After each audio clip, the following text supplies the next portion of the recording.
Hello, my name is Erin Gordon, and I am currently the assessment coordinator at the San Diego County Office of Education.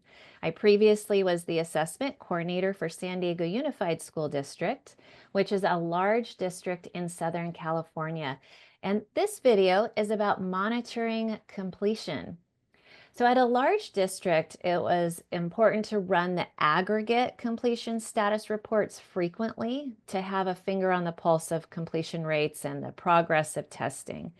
Monitoring the counts and percentages of students completing their tests along the way rather than after the fact was so important.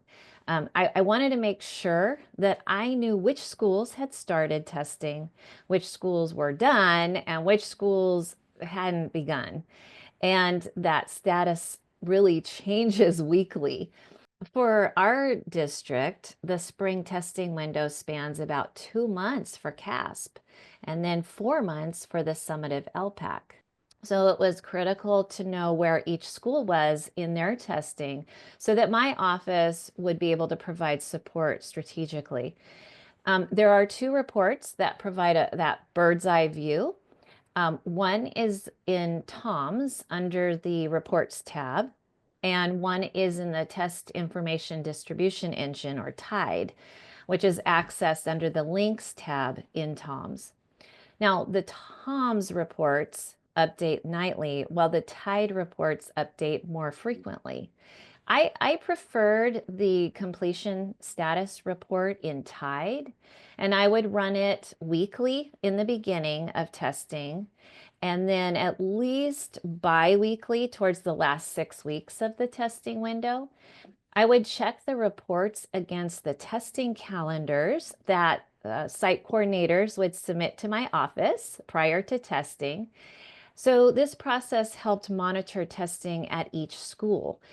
For example, Elementary A submitted a calendar showing that they would be administering the CAASPP April 15th through April 30th with makeups the first week of May. So I'd be able to run the reports in TIDE for that school to see precisely where they were in their testing and then cross-check with their local testing calendar. Now, if there was no activity for that school evidenced by those completion reports, I would reach out to the site coordinator, learn more about their testing status, and if they needed targeted support. Now, there are reports in TOMS and in TIDE that include student level information, which that is really helpful to run when working and troubleshooting with a single school site.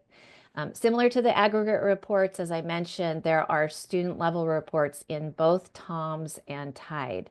Now, I preferred to use the Plan and Manage testing report, which is in TIDE.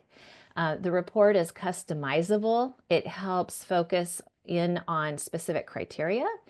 I found the reports very useful. I also would train the site coordinators to use these reports daily during their testing window to determine which tests would be expiring soon, which students have missed or not completed an assessment, and might need to be scheduled for makeup testing and so forth. So running the various reports in TOMS and TIDE was a regular practice throughout the testing window.